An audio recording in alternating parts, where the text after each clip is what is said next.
Pegue aí sua Bíblia, você de casa também. Nós vamos estudar a palavra de Deus e, como eu sempre falo aqui no Bíblia Fácil, a minha opinião não importa, você sabe disso, né? O que eu penso, o que eu acho, não tem a mínima importância. O que importa é o que a palavra de Deus diz, o que está escrito aqui, tá bom? Então eu peço que você tenha a sua Bíblia, aquele caderninho para você anotar. Se você gosta de anotar na Bíblia, eu gosto muito de anotar na Bíblia, então anota aí na sua Bíblia também, para que você vá conferindo se o que eu estou falando está de acordo com a palavra de Deus, porque é a única garantia que nós temos. Vamos lá, vamos começar? Deus abençoe a todos nós.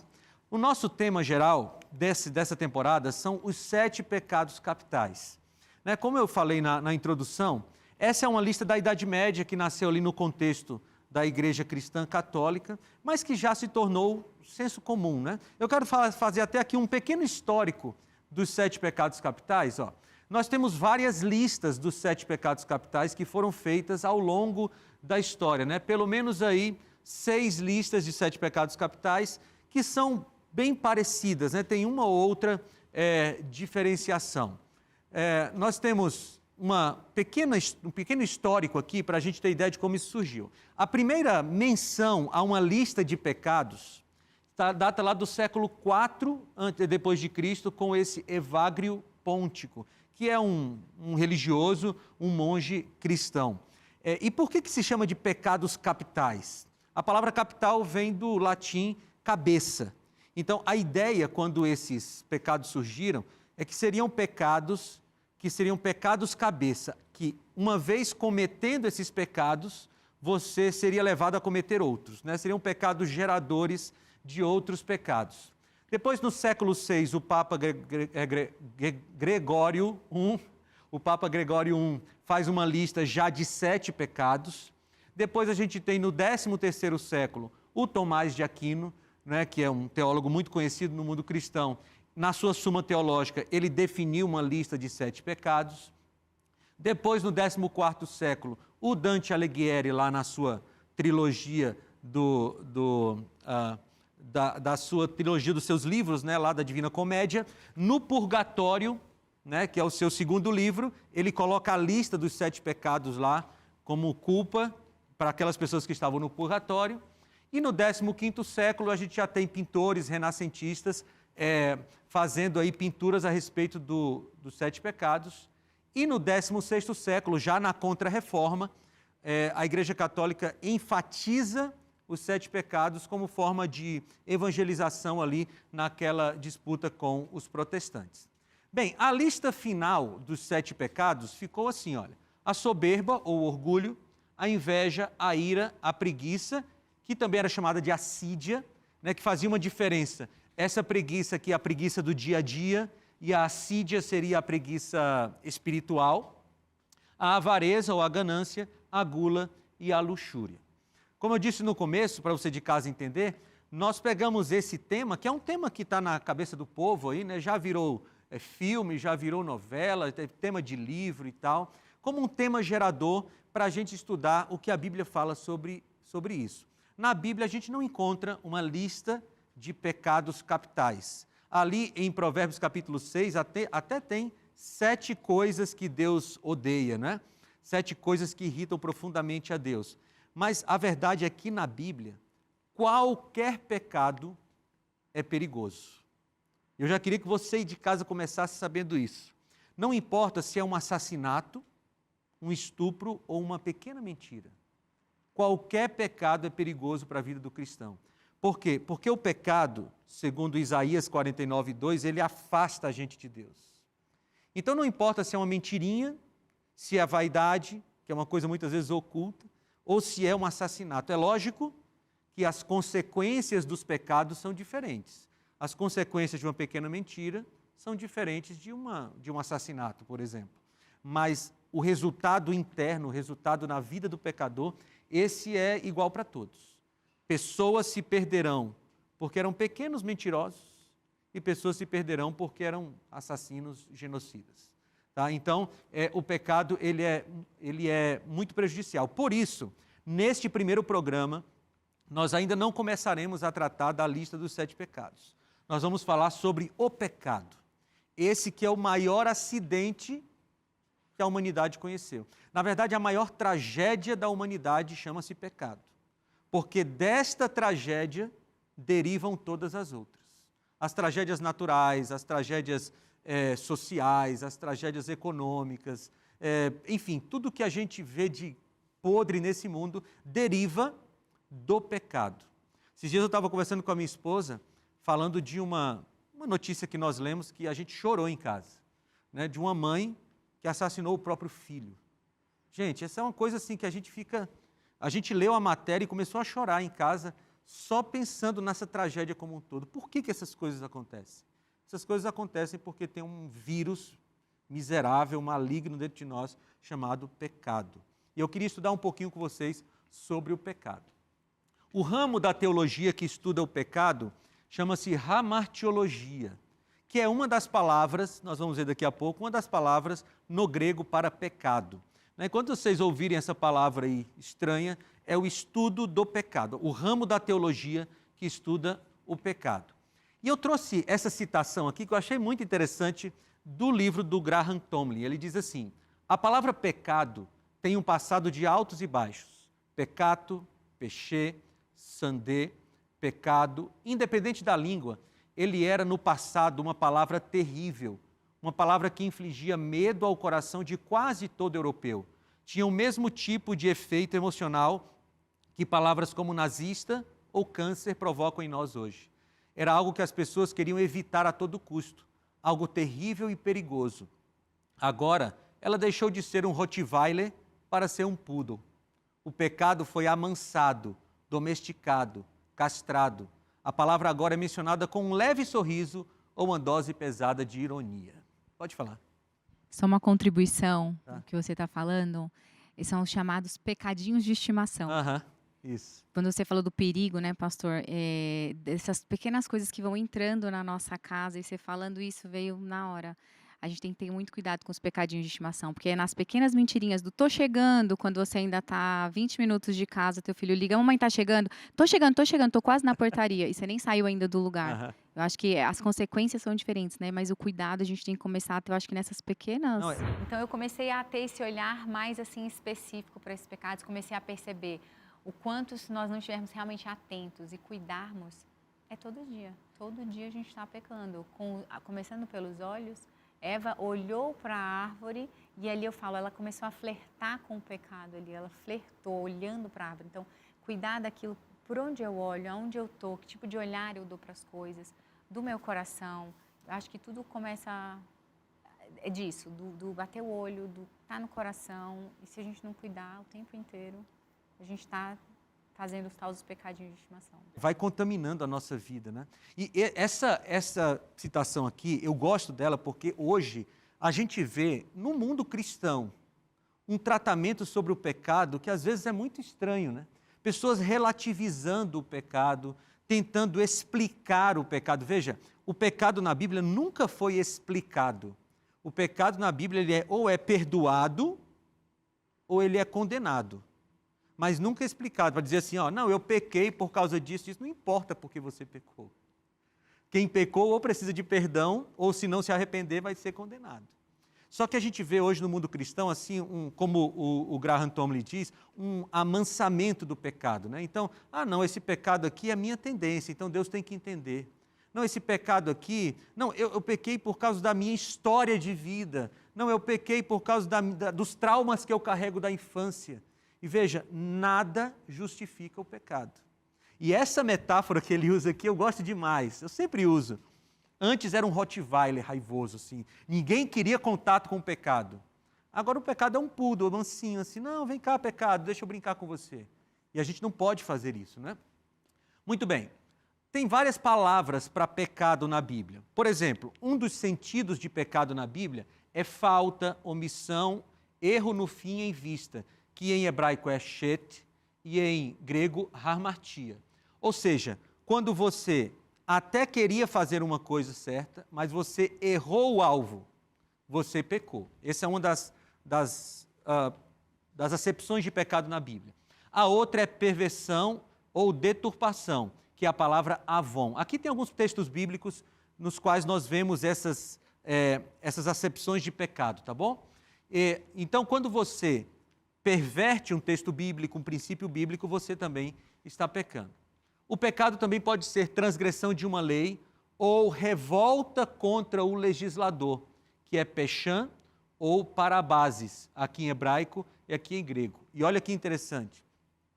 Às vezes, você apenas se revoltou contra Deus, você não cometeu nenhum ato um ato pecaminoso em si. Você não quebrou um mandamento, você não contou uma mentira, não, mas você se revoltou contra Deus. Às vezes, eu gosto de conversar sobre temas de saúde, né? Viu, Dani? Eu gosto de conversar sobre temas de saúde.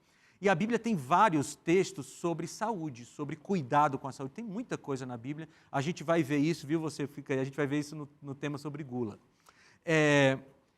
Algumas pessoas estão no caminho, se aproximando do ideal de Deus. Elas ainda não estão no ideal de Deus, mas elas estão no caminho. Essas pessoas não estão em pecado. Por quê? Porque elas estão todo dia fazendo um esforço pequeno para se aproximar daquilo que Deus espera delas. É diferente daquela pessoa que simplesmente disse, eu não vou fazer nada. Eu estou em revolta, eu estou em rebelião contra a mensagem de Deus. A Bíblia diz uma coisa, mas eu não quero fazer.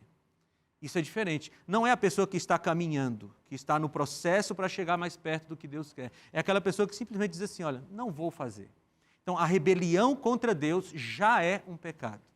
E isso é interessante que o senhor falou, porque algumas pessoas, quando tentam justificar um pecado, justificar porque elas estão caindo, elas acham que elas conseguem continuar se aproximando de Deus, apesar de ter alguma área ou outra que ainda tem um pecado que ela não quer tratar, que ela não quer ser colocada para ser transformada por Cristo, pelo Espírito Santo, né? Eu queria entender com o senhor como a gente pode enxergar essas pessoas, se elas estão em revolta contra o legislador, contra Deus, ou se elas realmente só não têm maturidade o suficiente. No início da minha caminhada cristã, eu tinha algumas lutas com pecados que eram mais enraizados, principalmente na área sexual, em que eu acabava lutando contra isso por muito tempo. E quando eu consegui sair disso com acompanhamento, com a palavra de Deus e realmente aprender a me aproximar de Deus, eu comecei a ajudar jovens e adolescentes que passavam pela mesma coisa. E quando no dia a dia eu estou lá nas minhas redes sociais, no meu Instagram, e eu recebo as mesmas perguntas sobre pecado de estimação, sobre já estou tentando há muito tempo e não consigo, eu tento, já pedi ajuda e parece que nada acontece. Se Deus liberta, por que é que eu não estou livre? Eu não me sinto livre, eu me sinto preso ao pecado ainda. E quando essas perguntas vêm, a gente sempre traz os melhores conselhos, eu busco muito o entendimento do Espírito Santo. E eu estava pensando, se as pessoas de casa estão assistindo a gente e têm interesse por esse assunto, provavelmente vai ter gente que passa pela mesma coisa. A gente não consegue entrar na mente da pessoa para saber como ela está, mas há duas situações aí. Uma situação é o que fala Isaías 49, 2. Se você quiser abrir a Bíblia aí, Isaías 49, 2 diz assim, ó, deixa eu encontrar aqui, Isaías 49,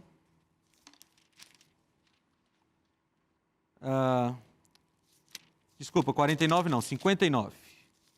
59, 2. Isaías 59, 2. Diz assim, mas as iniquidades de vocês fazem separação entre vocês e o seu Deus, e os pecados que vocês cometem o levam a esconder o seu rosto de vocês para não ouvir os seus pedidos. Essa é uma situação. A outra situação, vai comigo lá para Hebreus. Hebreus capítulo 10. Deixa eu ver se é aqui mesmo. Hebreus capítulo 10, versículo 26. Hebreus 10, 26. Tem a situação de Isaías 59 e Hebreus capítulo 10, versículo 26. Diz assim, olha, vou ler com você de casa também, está acompanhando?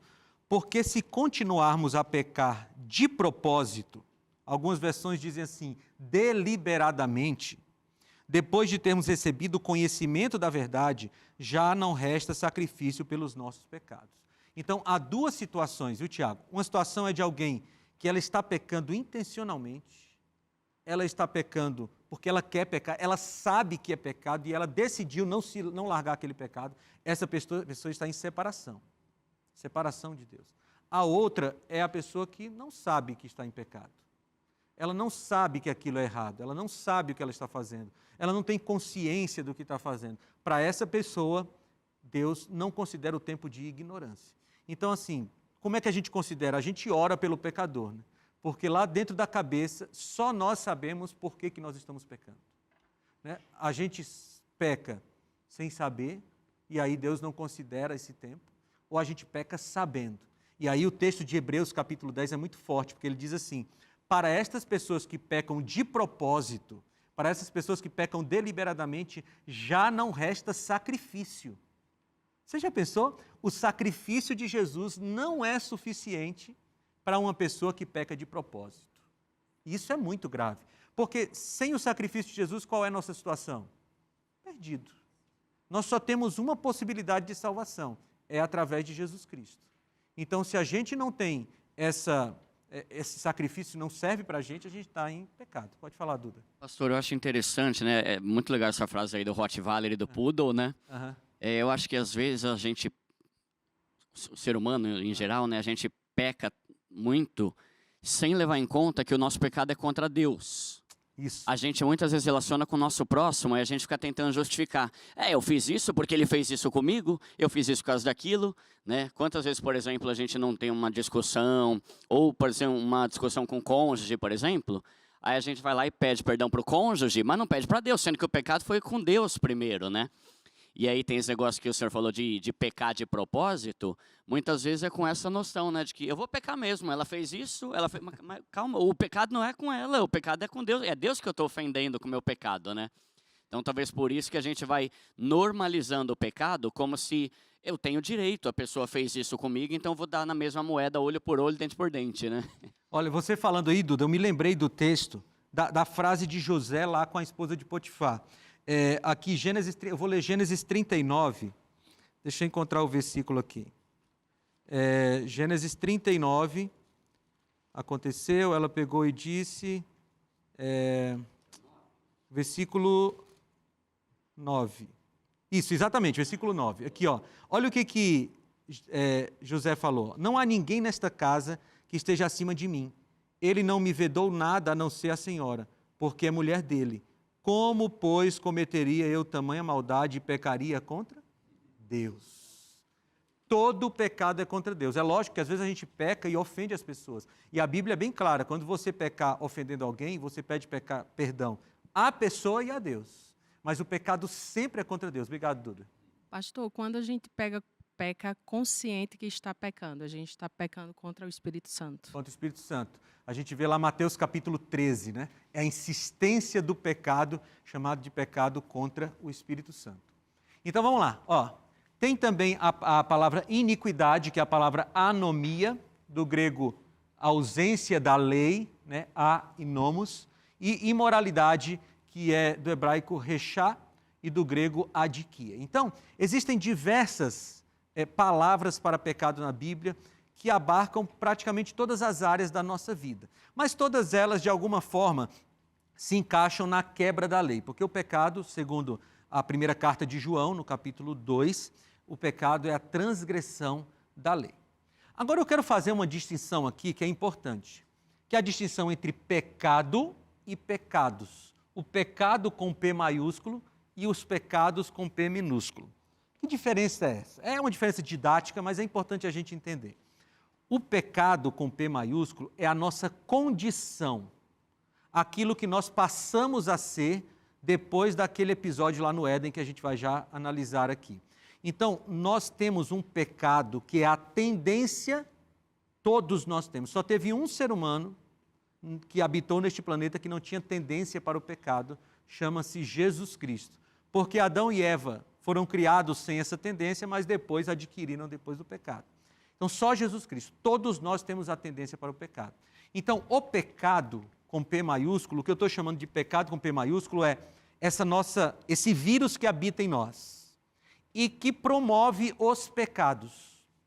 Então, por exemplo, quando eu minto para o meu filho, por exemplo, esse é um pecado com P minúsculo, consequência do pecado do P maiúsculo. Quando eu sou desonesto nos meus negócios, então é um pecado com P minúsculo, consequência desse pecado do P maiúsculo. Por que eu acho importante essa distinção? Porque eu já conheci algumas pessoas que disseram assim, pastor, hoje eu passei o dia todo sem cometer nenhum pecado. Eu já desconfio do negócio desse, né? Eu já fico assim, tá bom. Pastor, hoje eu não cometi nenhum pecado. E a pessoa fala isso como se isso colocasse ela num status superior aos outros que cometeram pecados. Mas o fato de eu não cometer nenhum ato pecaminoso não faz com que eu deixe de ser um pecador. Por quê? Porque o pecado é uma condição. O pecado é tanto um ato como um estado. Nós não somos pecadores porque pecamos. Nós pecamos porque somos pecadores. Mais ou menos como uma árvore de uma mangueira, né? A mangueira não é mangueira porque ela dá manga, né? Ela dá manga porque ela é mangueira. Então nós pecamos porque nós somos pecadores. E essa consciência é muito importante, porque há uma tendência no ser humano, e a gente vai ver isso quando a gente for ver a soberba, há uma tendência natural nossa, por causa do pecado, de achar que a gente é melhor que os outros. Porque eu sei mais, porque eu tenho mais títulos acadêmicos, porque eu tenho mais dinheiro, porque eu... enfim, eu sou melhor que o outro. Mas quando a gente vai para o campo do pecado, todos estão igualados. Amigos, vou falar uma coisa para você de casa aqui. Lembra daquela mãe que eu mencionei há pouco tempo, que assassinou seu próprio filho? Do ponto de vista do pecado, eu e ela somos iguaizinhos. Por quê? Porque somos tão pecadores um quanto o outro. O cara que está lá no presídio, que foi um estuprador, ele é igualzinho a nós que estamos aqui na TV falando sobre o pecado. Do ponto de vista do pecado, o que nos diferencia, ou pode nos diferenciar? É o quanto nós nos arrependemos e corremos para Cristo. Ou falaria o contrário, o quanto nós corremos para Cristo e nos arrependemos. Porque, segundo o texto bíblico, até o arrependimento é fruto de Deus em nós. Nós somos muito ruins, muito ruins. Muito bem. Então, negar a existência do pecado é negar, por extensão, a veracidade da Escritura. Então, vamos lá. O que a Bíblia fala sobre o pecado? Vamos começar com o início, tá? Vocês vão perceber que, no nosso programa aqui, sempre eu vou voltar para o Gênesis. Porque o Gênesis no Gênesis tem a base da nossa teologia cristã.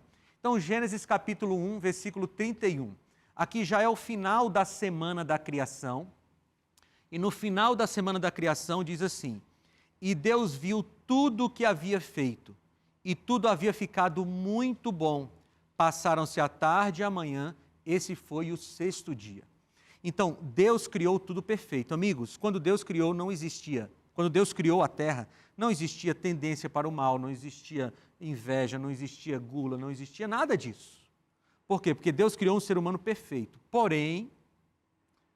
Desculpa, o porém não cabe aqui. Ele criou um ser humano perfeito e livre. Você diz assim, porém livre, parece que a liberdade não era a perfeição. Mas Deus criou um ser humano perfeito e livre. E isso explica um pouco a entrada do pecado, a gente vai ver daqui a pouco. Muito bem, agora como foi a entrada do pecado? Gênesis capítulo 3, do versículo 2 ao versículo 6, tá bom? Diz assim, só para dar o contexto aqui, talvez você de casa não entenda, Eva estava passeando pelo meio das árvores do jardim do Éden e ela se aproxima da árvore que não deveria se aproximar, a árvore do conhecimento do bem e do mal. E lá está a serpente, ou Satanás, encarnado na serpente, e ele começa o diálogo, e aí Eva diz assim, respondeu a mulher à serpente, podemos comer do fruto das árvores do jardim, mas Deus disse, não comam do fruto da árvore que está no meio do jardim, nem toquem nele, do contrário vocês morrerão. Agora presta atenção, disse a serpente à mulher, certamente não morrerão. Deus sabe que no dia em que dele comerem, seus olhos se abrirão e vocês serão como Deus, conhecedores do bem e do mal. Quando a mulher viu que a árvore parecia agradável ao paladar, era atraente aos olhos e, além disso, desejável para dela se obter discernimento, tomou do seu fruto, comeu e deu a seu marido, que comeu também. Aqui está a maior tragédia da história da humanidade, a entrada do pecado. E, amigos, essa entrada do pecado é a responsável por todas as tragédias que nós vimos nesses últimos milhares de anos aí da humanidade. Por causa desse episódio, nós sofremos hoje. E esse episódio tem muita coisa a nos dizer, a gente vai continuar estudando ele após o intervalo. Então não sai daí, porque a gente volta já já. Estudar a Bíblia é sempre maravilhoso, né? Eu fiquei até feliz com esse convite, porque às vezes a gente tem uma rotina tão corrida, que quando a gente recebe um convite para falar sobre ali os 7 pecados, te força Agora eu tenho que parar e estudar por algumas horas aqui, né? É muito engraçado, porque quando eu escutava sobre os 7 pecados capitais, eu sempre falava, quem escolheu isso nunca leu a Bíblia não, porque existem muito mais pecados do que 7 pecados. Então eu sempre achava muito curioso, mas eu nunca levei em consideração de que, na verdade, pecado capital é pecado cabeça, então talvez tenha algo mais que isso. São pecados capitais, como o pastor falou, os pecados cabeças que dão origem a muitas coisas, mas eles estão o tempo inteiro, né? Em pequenas ações, no orgulho, o orgulho de repente... Até uma pergunta que eu ia fazer para o pastor, será que existe um orgulho bom? A gente começa a estudar e começa a se enxergar nos temas, em todos os pecados, e começa a olhar mais para si. E, assim, através do Bíblia Fácil, a gente começa a ter realmente mais uma clareza de tudo, de forma muito didática.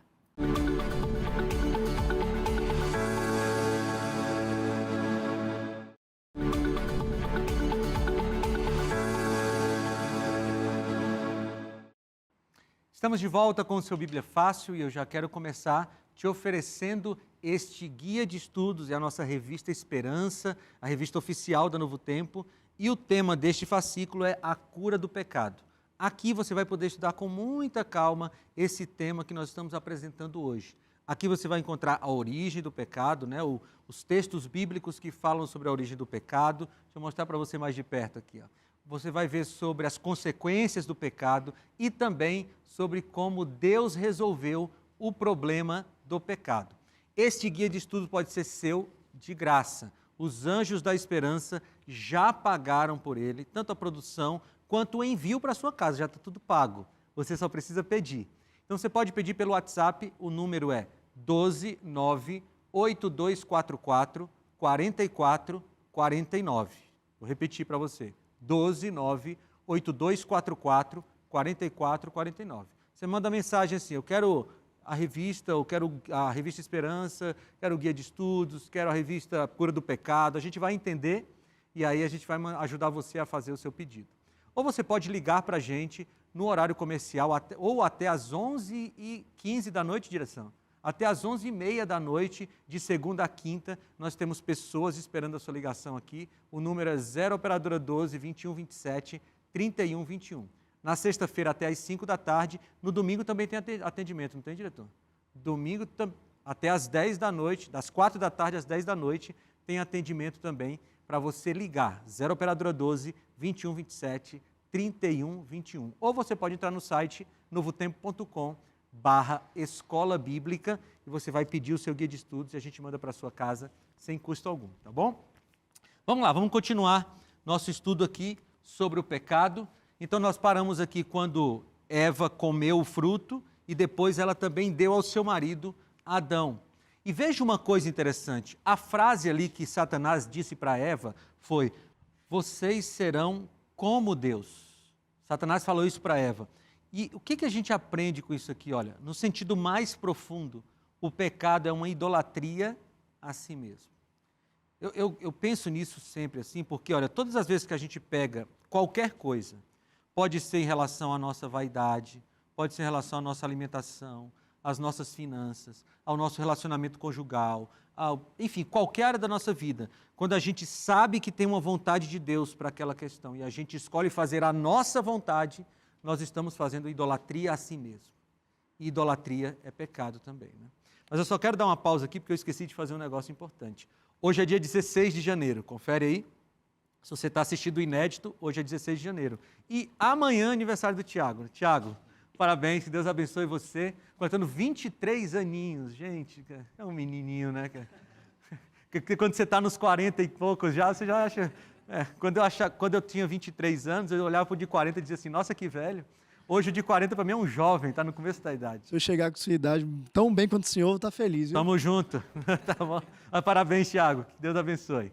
Mas vamos voltar aqui. Então, olha, a idolatria a si mesmo foi o início do pecado ali, porque Eva, ou melhor, Satanás, ele disse para Adão e Eva assim, olha, vocês serão como Deus, conhecedores do bem e do mal. Agora perceba que Satanás, ele nunca conta tudo, porque eles seriam conhecedores do bem e do mal? Sim. Por quê? Porque até então eles só conheciam o bem, agora eles conheceriam o mal, mas não como Deus. Porque Deus conhece o bem, porque Ele é o próprio bem. Deus conhece o mal de fora. Deus não tem nada de mal nele. Só que Adão e Eva conheceriam o bem e não conseguiriam mais praticá-lo com facilidade. E conheceriam o mal e não conseguiriam mais soltá-lo com facilidade. Então, Satanás, ele sempre conta verdades pela metade, assim, meia-verdades, para que a gente possa cair. E eles caíram aqui, né? Infelizmente, eles acabaram caindo. Agora, uma pergunta que eu não sei se você já se fez, você de casa também, mas é uma pergunta interessante. Por que Deus colocou a árvore do conhecimento do bem e do mal no meio do jardim? Gente, não era tão mais fácil de eu dizer assim, olha, criei tudo e não tem possibilidade de pecar. Não vou colocar nada de árvore do conhecimento do bem e do mal, vocês vão viver eternamente sem a possibilidade de pecar. Veja, isso não seria possível porque isso é contra a natureza de Deus. A natureza de Deus, lá em 1 João 4,8, diz que aquele que não ama não conhece a Deus, porque Deus é amor. Deus não tem amor. Deus é o próprio amor. E o amor, ele pressupõe uma coisa fundamental: liberdade. Se Deus criasse robôs programados para não pecar, ele não poderia dizer que ama e que é amado. Se Deus tivesse criado um mundo onde não teria a opção de não ficar com Deus, ele não poderia dizer que era uma relação de amor. Porque você só pode ficar com alguém, vou refazer a frase, você só pode amar alguém livremente. Você até convive com alguém sem amar a pessoa, né? Às vezes a gente tem que conviver com as pessoas que a gente não, assim, né? Mas amar só com liberdade. Então, a árvore do conhecimento do bem e do mal, ela é o símbolo da liberdade. E quem pagou o maior preço nessa história? Foi Deus. Porque Deus criou o ser humano e ele arriscou ser rejeitado. Olha que amor, né? E por isso que a gente só se relaciona de verdade com Deus a partir do amor. O amor, ele não é um elemento do cristianismo. O amor é o elemento do cristianismo. E a partir dele, a gente tem todo o restante do nosso relacionamento. Então, a árvore do conhecimento do bem e do mal era o fator de liberdade, para que o ser humano pudesse dizer que realmente amava a Deus livremente. Só existe amor se existe liberdade. Falando em amor, quero convidar você a abrir sua Bíblia, você de casa também, na primeira carta de João, tá? A primeira carta de João, eu vou ler aqui na tela, porque João é conhecido como o apóstolo do amor. E por que eu peguei o texto de João? Tem muitos textos na Bíblia sobre pecado. Mas hoje a gente ouve de vez em quando assim, olha, não fale mais sobre pecado, fale apenas sobre o amor. Né? Eu já escutei isso muitas vezes nas redes sociais, aí, com cortes de pregadores, assim, não, para que falar sobre pecado? Basta falar sobre o amor, fala sobre o amor de Deus e tal. E a gente faz uma dicotomia que não existe na Bíblia. Uma dicotomia entre amor e pecado. Assim como a gente faz dicotomia entre graça e lei, a gente faz dicotomia entre fé e obras, nós, com o pensamento grego que nós temos, a gente faz essa dicotomia entre o que é espiritual e o que é físico, o que é fé e o que é ação. Mas na Bíblia essa dicotomia não existe. Não existe. Fé e obras estão unidas. E amor e pecado não são departamentos diferentes na Bíblia. Por quê? Porque o discípulo que mais falou sobre o amor foi o que foi mais duro contra o pecado. Você quer ver? Vamos ler comigo, ó. 1 João 3, 4 a 9. Acompanhe, se você quiser acompanhar na sua Bíblia também de casa, confere aí, ó. Todo aquele que pratica o pecado transgride a lei. De fato, o pecado é a transgressão da lei. Vocês sabem que ele se manifestou para tirar os nossos pecados, e nele não há pecado. Todo aquele que nele permanece não está no pecado. Todo aquele que está no pecado não o viu nem o conheceu. Filhinhos, não deixem que ninguém os engane. Aquele que pratica a justiça é justo, assim como ele é justo. Aquele que pratica o mal é do diabo, que pratica o pecado é do diabo, porque o diabo vem pecando desde o princípio. Para isso o Filho de Deus se manifestou, para destruir as obras do diabo. Todo aquele que é nascido de Deus não pratica o pecado, porque a semente de Deus permanece nele. Ele não pode estar no pecado, porque é nascido de Deus. Veja, então, João, ele é muito duro. imagina hoje, no mundo de hoje, mundo de pessoas de cristal, né? Você chegar para alguém e dizer assim, você é filho do diabo. Gente, isso daria uma confusão grande, né? Vocês que estão nas redes sociais, vocês sabem que a gente fala uma coisinha assim e vira uma tempestade, né? Aí vem o apóstolo João e diz assim, olha, se você pratica o pecado, você é do diabo. Tem um outro texto de João, ainda na carta, que ele diz assim, aqueles que praticam o pecado são filhos do diabo. E aqueles que praticam a lei são filhos de Deus. A Bíblia é bem clara quando ela diz isso, por quê? Porque a fidelidade, ela tem a ver com filiação. Quando você decide ser fiel a Deus, você se filiou a Deus. Quando você decide se revoltar contra Deus, você se filiou ao inimigo de Deus. Pode falar, Dani. Pastor, é bem sério isso aí que o senhor está falando, né? Quando eu fui para a rede social falar sobre liberdade, o que é ser livre, foi uma polêmica, exatamente porque era o meu ponto fraco antes de conhecer Deus. Eu escutava muita música secular. E aí eu comecei, o Espírito Santo me incomodou e parei de escutar e comecei a levar isso na minha rede social. E eu falei, gente, eu sou livre. E cheguei na minha rede social, falei assim, eu sou livre a partir de hoje. E veio todo mundo falando. Eu falei assim, olha, eu sou tão livre que Deus entregou o filho dele por minha causa e eu conheço o amor. E aí um rapaz entrou na live e falou assim, eu também sou livre. Eu escuto música secular e eu sou livre. Eu falei, se você fuma? Ele falou, fumo. Eu falei, você bebe? Ele falou, bebo. Eu falei, eu não fumo e não bebo. Então eu sou livre. Agora, deixa eu te falar, amanhã faz um teste, para de fumar e de beber, você consegue? Aí você pegou ele, né? Ele foi e falou que não. Eu falei assim, então você não é livre, você é filho do Satanás. Então, assim, foi onde que tive muito... Aí você ainda coloca assim, assinado para o apóstolo João, né? Então, as pessoas ainda não têm a concepção do que é ser livre. Mas você sabe que esse conceito que você falou é um conceito bíblico, né? Gálatas capítulo 5, Paulo fala sobre liberdade e ele diz que só é livre quem tem condições de dizer não para si mesmo. Só é livre. Se você não tem condições de identificar uma coisa ruim em você e dizer não para ela, você ainda não é livre. E você é escravo da sua própria vontade, né? Liberdade é você conseguir dizer não para si mesmo. Essa é a verdadeira liberdade. Muito bem. Aí a Bíblia fala sobre a questão do pecado acariciado, o pecado por acidente. Nós já falamos sobre isso lá no começo, né? Eu coloquei aqui até o texto que nós lemos lá de Hebreus capítulo 10, 26, 27. Mas aqui é importante a gente mencionar porque, veja, viver nesse mundo sem cometer atos pecaminosos é uma coisa desafiadora. Desafiadora. Por quê?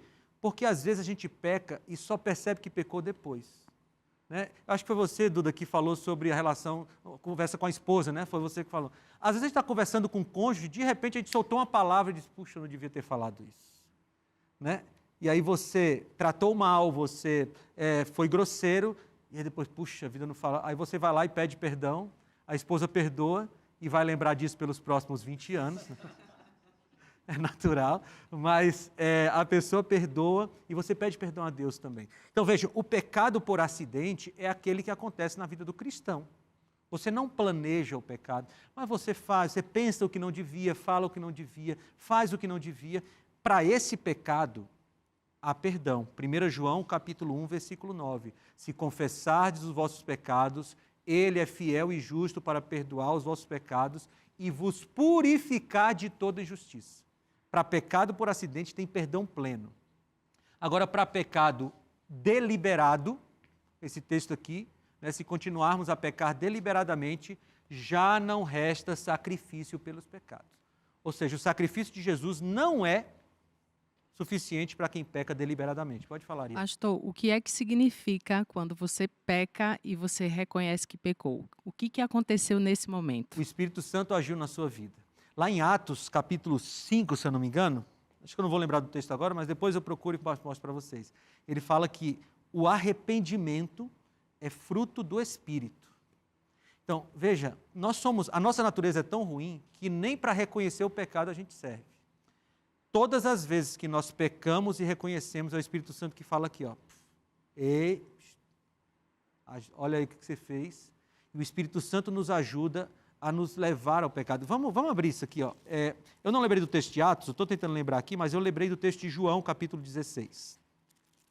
João, capítulo 16. Olha o que é o trabalho do Espírito Santo. João, capítulo 16. Vamos ler aqui versículo 8. João 16, 8 diz assim, ó. Quando ele vier, estou lendo João 16, 8, tá bom? Quando ele vier, convencerá o mundo do pecado, da justiça e do juízo. Ou seja, quem é que nos convence que nós pecamos? O Espírito. Por isso, amigos, que sem o Espírito Santo a gente não tem condições de salvação, porque ele nos convence do pecado, da justiça e do juízo, ele nos leva para Jesus e Jesus nos salva. Fala, Duda. Dentro disso que o senhor está falando, né, pastor? Pensar que, às vezes ou sempre, né, mais importante do que ficar tentando vencer pecado é a gente se achegar a Deus o tempo todo. Esse é o ponto. Né? Ao fechar a porta e ficar sós com Deus, porque é estando cheios dele que a gente vai conseguir. A gente não consegue sem ele de jeito nenhum, né? Esse é o ponto. Mais do que lutar contra o pecado. A gente tem que fazer um corte disso aqui que ele falou, hein, gente? Mais do que lutar contra o pecado, é lutar para ficar com Jesus, porque ele nos ajuda. Isso é muito interessante que o Duda falou sobre as pessoas quererem lutar contra o pecado em vez de se aproximarem de Deus. A Karina falou no começo sobre o perigo dos pecadinhos de estimação. E eu trabalho com jovens e adolescentes, principalmente nas minhas redes sociais, e eu recebo muita gente perguntando como é que eu luto contra um pecado de estimação? Eu estou há anos tentando lutar contra isso, eu não consigo. E aí eu acho que é onde entra muita diferença de arrependimento e remorso, né? Porque enquanto o remorso é aquele sentimento de tristeza que você tem depois que você pratica um pecado, o arrependimento é literalmente uma mudança de rota, é você realmente mudar a sua mentalidade. E é muito interessante as pessoas terem esse conhecimento, esse discernimento de, será que você está arrependido de verdade daquilo que você está fazendo, ou você só não está gostando das consequências? Muito bom. E você me lembrou um texto bíblico, o que a gente faz para vencer o pecado? Salmo 119, versículo 11 diz, escondi tua palavra no meu coração para não pecar contra ti. Então, quanto mais a gente tem a Bíblia dentro de nós, mais forças nós temos recebidas de Deus para lutar contra o pecado. Muito bem, quais são as consequências do pecado, então? A gente já viu algumas delas aqui, mas eu quero passar por elas. Primeiro, separação de Deus. Isaías 59, 2, as vossas iniquidades fazem separação entre vós e o vosso Deus, e os vossos pecados encobrem o seu rosto de vós, para que não ouça. Segunda consequência do pecado, provoca a ira de Deus. Romanos 1,18 diz, a ira de Deus se revela do céu contra toda impiedade e perversão dos homens que detêm a verdade pela injustiça. Esse é um tema interessante. Deus se ira? Sim. E no programa sobre a ira, nós vamos falar sobre a ira de Deus. Mas a ira de Deus é provocada pelo pecado. O pecado causa confusão mental. Romanos 1, 21 e 22 diz, porquanto, tendo conhecimento de Deus, não o glorificaram como Deus, nem lhe deram graças, antes se tornaram nulos em seus próprios raciocínios. Olha, veja, se tornaram nulos em seus próprios raciocínios. O pecado causa confusão mental, obscurecendo-lhes o coração insensato, inculcando-se por sábios, tornaram-se loucos. O pecado faz isso. Ele induz à idolatria. A gente não tem tempo, infelizmente, de ler esse texto. Queria muito ler. Mas é Romanos capítulo 1, do versículo 23 até o final do capítulo ali, quando ele está falando sobre os pecados sexuais, sobre a homossexualidade de maneira mais específica. E ele fala lá que essas práticas homossexuais são idolatria. Porque, como eu disse lá no começo, o pecado é idolatria contra Deus, idolatria de si mesmo. Né? Então, ele causa idolatria. Ele muda as ordens naturais ainda em Romanos capítulo 1, 25, 26 e 27, quando ele diz assim que homens e mulheres trocaram as suas relações naturais, seria de homem com mulher, mulher com homem, pela sua própria vontade. Né? O pecado muda a ordem natural das coisas criadas e ele leva à morte. Tá? Agora, eu não quero terminar esse programa sem falar da solução de Deus para o pecado. Porque o pecado realmente é uma coisa horrível. Mas Deus tem solução para o pecado. E qual é a solução de Deus para o pecado? João 19, 30. Aqui é só um dos textos, tá? Diz assim, então Jesus, depois de ter tomado o vinagre, disse, está consumado. E inclinando a cabeça, entregou o Espírito. Esse texto aqui retrata aquele momento de Jesus na cruz, logo antes dele morrer, ele diz, está consumado. E qual é a palavra aqui? A palavra é Tetelestai, palavra grega. E o que quer dizer tetelestai? É está pago. Pago. Qual foi a solução de Deus para o pecado? Deus enviou o seu próprio Filho para nos livrar do pecado. Gente, isso para mim é muito significativo. Veja, eu tenho 2 filhos, o Daniel de 9 anos e o Luca de 2 anos. E se alguém dissesse assim, olha, pastor Felipe, entrega aí teus filhos para salvar um condenado, eu diria, não vou entregar. E não me condene, porque eu acho que você não entregaria seus filhos também. Mas Deus entregou o seu Filho perfeito para que nós pudéssemos ter vida eterna. Então eu quero te convidar nesse momento a você fazer um exame da sua vida e perceber se você tem sido escravo do pecado ou você já entregou sua vida a Deus. Aliás, peça a Deus para sondar você, sondar o seu coração e te convencer do pecado, da justiça e do juízo. Faz isso enquanto você ouve esse hino.